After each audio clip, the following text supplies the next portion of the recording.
নমস্কার। Hi everyone. Actually হঠাৎ মনে হলো এখন একটা ভিডিও বানাই। কি ইস্যুতে বানাবো সেটা আমি এখনো জানি না। মানে আমি আদৌ কোনো প্রিপারেশন তো নিই না। তো যাই হোক না কেন, আমার মনে হলো একটা ভিডিও বানাই। তো সেজন্য আমি চলে এলাম ক্যামেরার সামনে। তো আশা করি সবাই খুব ভালো আছে, কারণ শীত কেটে গেছে, বসন্ত চলে এসেছে। বসন্ত এসে গেছে, সবাই খুব মুডে আছে। তো আমিও ভালো আছি, খুবই ভালো আছি। এবং বাসা চেঞ্জ করে আমি আরও বেশি ভালো আছি। এই বাসাটা এতটা ভালো, এতটা কমফোর্টেবল। আর জেঠু জেঠিমা মানে বাসার ওনার যারা, তারা খুবই ভালো বা খুবই ভালোবাসে। আর সবচেয়ে বড় কথা হলো এনভায়রনমেন্টটা ভীষণ ভালো আর কি। মানে খুব কমফোর্টেবল, কমফোর্ট জোন বললে আবার গন্ডগোল হয়ে যাবে। কমফোর্ট জোনের মিনিংটা আলাদা, বাট আমি মনে করছি যে এটা আমার একটা খুব কমফোর্ট জোনে আমি বিলং করছি। কারণ খুব নিরিবিলি, নিশ্চিন্ত, শোর শরাবা নেই, এরকম একটা ব্যাপার। একটা ভীষণ ভালো, মানে সবজিওয়ালারা রাস্তা দিয়ে যায়, ডিমওয়ালারা যায়, মাছওয়ালারা যায়। এই অভিজ্ঞতাটা আমার কখনো ছিল না। এই অভিজ্ঞতাটা আবার আগে কখনোই ছিল না যে গ্রিল দিয়ে কিনে নেওয়া যায়, গ্রিলের ফাঁক দিয়ে সবজিওয়ালারা সবজির ভ্যান নিয়ে আসে, ডিমওয়ালারা আসে, মাছওয়ালারা আসে। ইভেন সব কিছু, মানে সমস্ত কিছু প্রায়, শুধু চিকেন আর মাটনটা বাদ দিয়ে বাদবাকি সব কিছু মানে গ্রিলের ফাঁক দিয়ে কিনে নেওয়া যায়। হ্যাঁ, এই ব্যাপারটা। আর আমি প্রচুর গাছপালা লাগাতে পেরেছি, টাবে ইয়েতে লাগাতে পেরেছি, তুলসী মঞ্চ করতে পেরেছি। তারপরে সেটা হলো যে নিজে খুব ভালো কুকিং করছি। হ্যাঁ, আমি অতটা কুকিংয়ে পারদর্শী ছিলাম না, কিন্তু এখন দেখছি খুব ভালো পারছি। তো আর আমার মানে মানে এত কমফোর্ট ফিল করছি না, ভীষণ কমফোর্ট ফিল করছি। আর সবচেয়ে বড় কথা, আমার জীবনে কোনোদিন এই অভিজ্ঞতাটা ছিল না যে দরজা মানে গ্রিলের ফাঁক দিয়ে, গ্রিল থেকেই আমি সব কিছু কিনে নিতে পারবো। মানে আমাকে বাজার অবধি জাস্ট গ্রসারির জন্য যেতে হচ্ছে, তাও যদি আমি না যাই, যদি আমি হোম ডেলিভারি নিয়ে নিই তাতেও হবে, কিন্তু আমার পরিমাণটা খুব কম লাগে সেহেতু আমি নিজে যাই। তো মানে চাইলে গ্রসারিও এখানে দুদিন বাদে জানলার ফাঁক দিয়ে, মানে ইয়ের গ্রিলের ফাঁক দিয়ে, বারান্দা থেকে, ব্যালকনি থেকে পাওয়া যাবে। তো এই অভিজ্ঞতাটা আমার ছিল না। এটা মানে ডেলি সব টাটকা জিনিস আমি ডেলি যতটুকু খাবো ততটুকু আমি কিনে নিচ্ছি। এটা খুব মজার, এটা আমার কাছে ভীষণই মজার। এই অভিজ্ঞতাটা আমার একেবারেই ছিল না। আর এটা এতটা কমফোর্টেবল ব্যাপারটা, মানে খুব সুন্দর আর কি। আর এখানে এনভায়রনমেন্টটাই খুব সুন্দর, খুব হোমলি একটা পরিবেশ। তো মানে একটা হোমলি একটা পরিবেশ, কারণ আমি একটা ফ্যামিলির সঙ্গে আছি আর কি।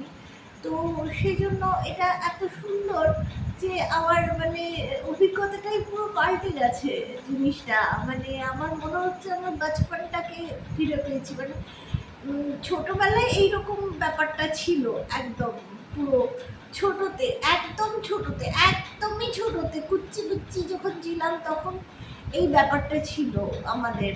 এই পরিবেশটা পেয়েছিলাম। এখন এই পরিবেশটা পেয়ে না দারুণ লাগছে। আর খুব কমফোর্টেবল, নির্জন, একদম পুরো নিরিবিলি, এত সুন্দর, এত ভালো। আর মানে খুবই সুন্দর, খুবই ভালো।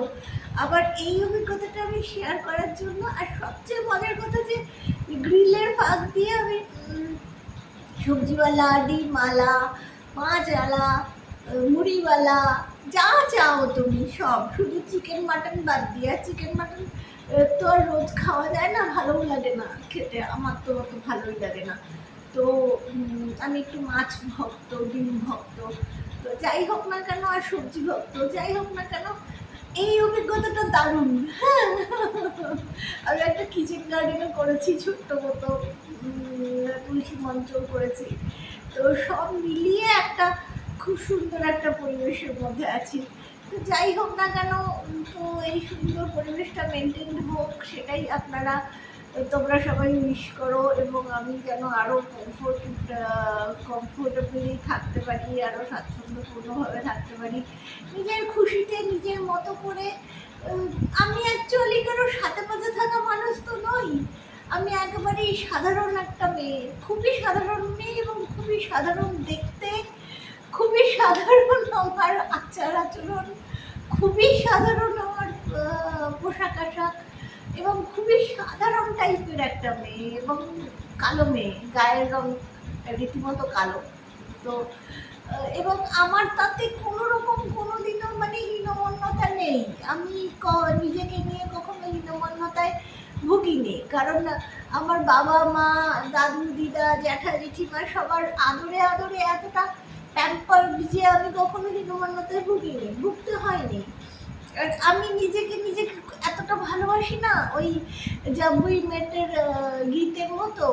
তো তার ফলে আমার কখনো মনে হয়নি যে আমি কালো, আমাকে ফর্সা হতে হবে, ফর্সা হওয়ার ক্রিম কখনো মাখিনি, বা মানে মাঝে মধ্যে মেকআপ টেকআপ করতাম, একটা সময় হঠাৎ মনে হতো যে একটু মেকআপ করি, তো মেকআপ শেখার জন্য একবার করেছিলাম, কিন্তু ভূতের মতো লাগে দেখতে আমাকে, না কিছুই বাকি না আমি, যার জন্য লিপস্টিক আমার এত লিপস্টিক কিনেছি, হ্যাঁ প্রায় 5-6 হাজার টাকার তো লিপস্টিকই হবে আমার স্টকে পড়ে আছে, আমি দাম করতে পারলে বাঁচি। হ্যাঁ, আবার আর ভাল লাগে না লাগাতে একদমই, কারণ আমার ন্যাচারাল যে চেহারাটা পাবো সেটাই থাক, এটাই আমি চাই। তো আমি সকলের কাছে এটাই বলতে চাই যে আমি খুব পাতি, খুব সাধারণ একটা মেয়ে, নন ইন্টেলেকচুয়াল, আমি একটু ইন্টেলেকচুয়াল কোনোদিনও হতে চাইনি, কোনো রকম ইন্টেলেকচুয়াল হতে চাইনি, কোনো রকম ইচ্ছে আমার ছিল না, আমি পাতি সাধারণ মেয়ে। হ্যাঁ, হাসি খুশি, খুব হাসি খুশিভাবে জীবনটা কাটিয়ে দিতে চেয়েছি। ঠিক আছে, জীবনে যতই ঝড়ঝাপটা আসুক না কেন, আমি হাসি খুশিভাবে জীবনটা কাটিয়ে দিতে চেয়েছি, এবং আপনারা বা তোমরা সবাই উইশ করো যেন আমি সেরকমভাবে জীবনটা কাটিয়ে দিতে পারি, এবং আমাকে অসাধারণ বা মানে কি বলবো, হাঁ করে দেখার মতো আমাকে কিছু নেই। আমি কোনোদিনও অসাধারণ হতে চাইনি, কোনোদিনও কারোর চোখে পড়তে চাইনি, কখনো আমি হাইলাইটেড হতে চাইনি। হ্যাঁ, কখনো হতে চাইনি আমি হাইলাইটেড, বিশ্বাস করো তোমরা, কারণ আমি একটু আড়ালে থাকতে চেয়েছি সবসময়ের জন্য। হ্যাঁ, খুব একটা ইয়ে করতে মানে, কিন্তু তবুও কেন যে আমি হাইলাইটেড হয়ে যাই আমি নিজেও জানি না, বুঝি না। লোকে কেন আমাকে হিংসা করে, কেন লোকে মনে করে যে আমি বিশ্ব সুন্দরী, আমি একেবারে, তোমরা কি দেখে বোঝো না যে আমি একটা হাবা গোবা মানে টাইপের দেখতে, অপদার্থ টাইপের দেখতে, একদম পুরো বিচ্ছিরি দেখতে একটা মেয়ে। যাই হোক না কেন, তো আমি আমার অভিজ্ঞতা শেয়ার করলাম।